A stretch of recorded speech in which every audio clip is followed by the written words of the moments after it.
Good morning. I'm going to do a little button girl tutorial for you just to give you a better idea of how I put these together. And I am starting with copies of antique trade cards that I have. This one is just the back of a trade card for Clark Thread, and this one obviously is a Valentine. I always love when I find little girls sewing or crocheting or doing any kind of needlework. I tend to collect those the most. So I print them out on just regular copy paper, and I don't even coffee dye them because I like them to lay flat while I'm working on them. If I do want to age them a little bit, I would use ink, but in this case, I probably would use it around the edges, but not necessarily aging it up so much. So I will cut her out, and I have her cut out here, the magic of video, and I decide where I'd like her. Meanwhile, I knew I wanted to do something on the bottom here, not necessarily to cover it up, but to just add a little bit of interest and texture. So I found this piece of a napkin. As you can see, I've used this one quite a bit. When I use napkins for decoupage, I have my own method, and that just works for me. I take off the other layers of the napkins and just use the top layer, so when I glue it down, you'll be able to see through it. And as you can see, you can already pretty much see through it. And then I'm just going to place this where I think I want it. And that's really up to you, what you think looks nice, what you want to add. I think I actually had more napkin here, and this is the second try at this video because I didn't realize I ran out of memory in my phone. So I'm starting over again. So I am going to, I usually will tear this, and I'm going to tear it so I don't lose this butterfly at the bottom, because I know I will use that butterfly elsewhere because I like to use butterflies. And I'm just going to tear out a piece of the napkin that I would like to use. And in this case, it's a smaller piece than I might have thought. I like the way that kind of lays right there. And I can tear off more later. So first I just figure out what I want to use here. And then I use Aqua, the Tombow Monoliquid Aqua Glue. So I love this glue. It's very liquidy. It's great for using with napkins. And it's got a sponge applicator, so I can really just apply it all over the bottom here pretty easily.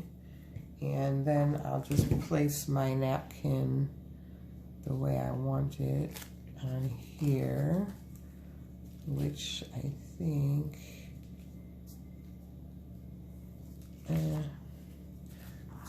this is kind of the fun of it, right? Where do I want to see the flowers? And then I can just pat it down onto the glue. And you can see that you have to do it carefully because it will stick to your fingers, and then you'll end up pulling pieces of napkin off with it. A lot of times I will go over it on top just to make sure it's adhered, especially around the edges.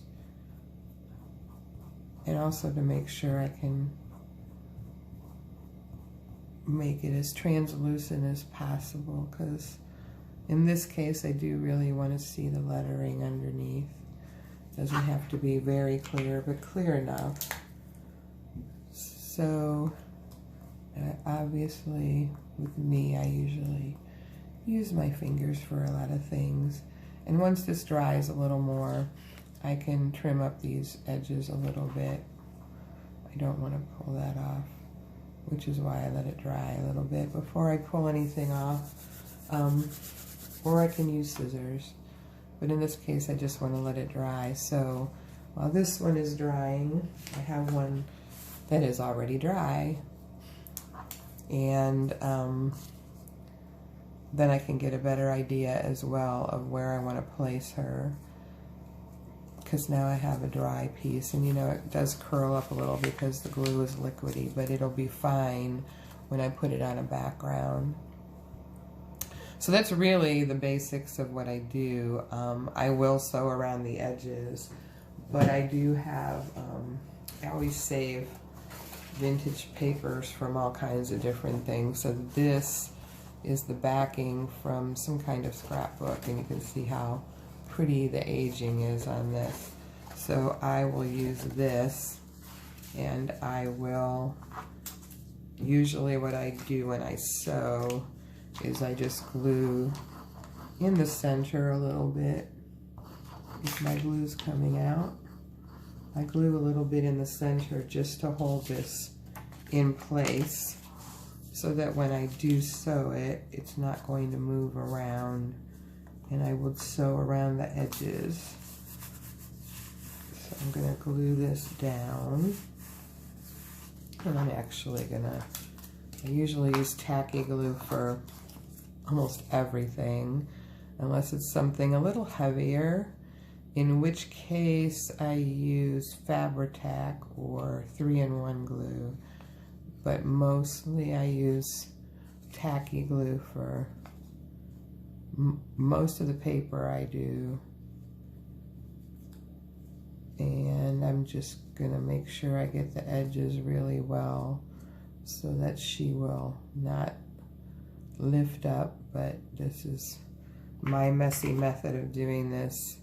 I'm very kind of hands-on. I like using my hands, so I like that placement right there.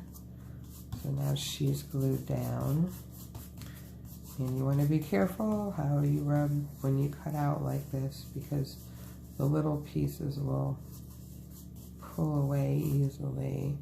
So she's glued down, and this is glued to the backing, and I will cut the whole thing out just to make sure that when I sew it, I'm sewing right around the edges, because if I trim after I sew it, I tend to end up cutting off some of the stitches sometimes, and that I don't want to do. So this is my little button girl, and I am going to sew her around the edges and add whatever buttons I would like to add, depending on my mood and depending on the colors. You can use any napkins, you can use just cutouts of other papers and not necessarily have to see the lettering underneath, but I do like the way it looks with the lettering showing through. And I'm sorry, I'm in the kitchen instead of in my craft room, so I don't really have access to everything. And my husband's sleeping, so he doesn't know that I've taken over the kitchen now. So I do want to clean this up before he wakes up. But this is a nice, you can see a nice solid back. And it's also very aged, so I would probably ink around the edges on both sides. And I would do that before I sew it. It's just easier to do it before it's sewn, so the stitches aren't in the way. And then I will have her completed, and in the meantime, I also am working on this little girl, and not sure what I'm going to do to finish her up yet, but this is another trade card, actually Valentine, that I have, and I picked them because I like the little girl. So as you can see, she's painting in this, but I kind of liked her and I liked that pose. So I pulled her up and I cut her out, and this background is just a copy from a vintage sewing book. So handwork. And at first I was going to leave the little girl there. I was playing around a little bit and just have her, you know, but then I just kept playing, and I liked the handwork, and I liked the idea of adding the stitching. So I added a needle in here, so she looks like she's stitching. I'm not sure how I'm gonna do this quite yet, but I have already glued her to a piece of fabric, so I can play with her as much as I need to without messing her up. But I can also decide that maybe I'll tuck her in the pocket so she can come out, and more like a paper doll kind of thing.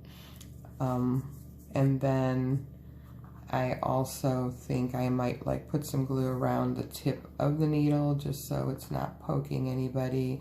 But I played with this in the past where I will have it go back in so it's not basically not sticking up, and you're not as likely to catch yourself on it. So that's probably what I'll end up doing, but I might try to put some glue around it as well to see if that helps.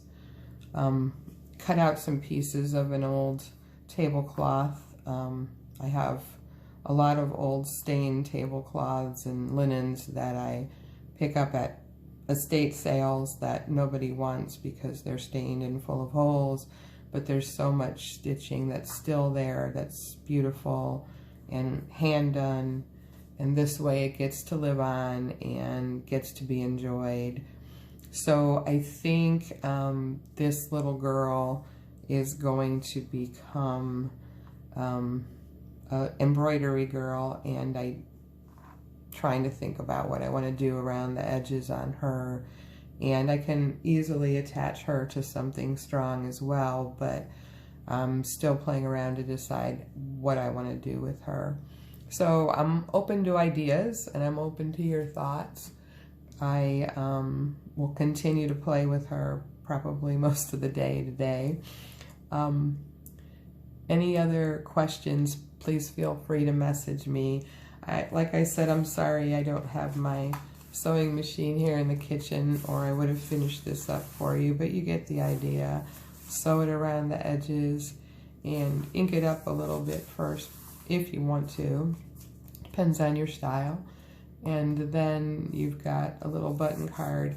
When I attach the buttons, my goal is usually to glue them down after I put some thread in the holes. You can do that any way you want as well. In other button girls, I've actually sewed them to the paper and attached the backing afterwards, so it covers up the thread, which makes it easier to write on, but it also keeps the buttons more secure because the thread is covered up and you don't have to worry about them coming loose. So you can also attach them to the paper before you attach the backing, or you can just glue them on, which in this case, I think that's what I did with the card that I made. So I hope this was helpful, and thanks for your interest. Have a good day.